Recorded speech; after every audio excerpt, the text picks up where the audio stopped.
এই কারণে দাদু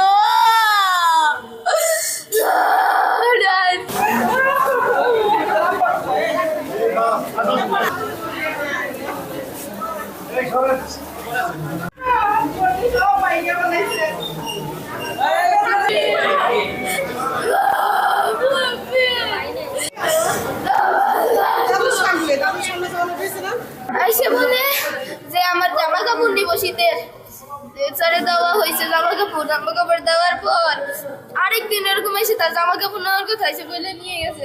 আজকে এসে নেওয়ার পর দাদুরা কইয়ে দি বাবলু যাতে কি করছো কি জানো বাবলু নাকি ওই তো ওনার কি করছো দাদু বলে আমি কিচ্ছু করিনি। উনি বলে কিছু করিস নাই। দাদু বলছে হ্যাঁ আমি কিছু করতে পারবো। এই তখন তার এখানে ছিল এত বড় এই কারণে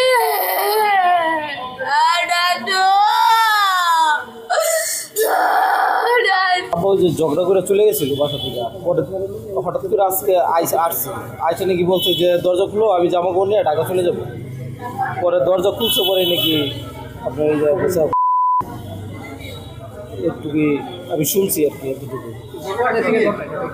তো সকালে হয়তো মনে হয় 12টা 11:30 দিকে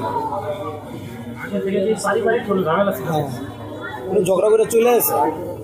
পরে আজকে আইসে বলতেছে আমি ঢাকা চলে যাবো, আমার কাপড় চোপড়গুলি নিতে আইছি। এমনি পারিবারিক ঝগড়া আর কি যে বিষয়। পরে দরজা খুলছে পরে নাকি খোলার সাথে সাথেই পরে চলে আসে। কি ব্যবহার করে না ওইসব বলতে হসপিটালে আসার পর মৃত্যু করছে। সুরতাল রিপোর্ট সম্পন্ন করব, পরবর্তী আইনগত প্রক্রিয়াধীন আছে আর কি। সম্পর্কে যেটুকু জানা গেছে যে পারিবারিক কলহের জের ধরে স্বামী তার স্ত্রীকে মারছে।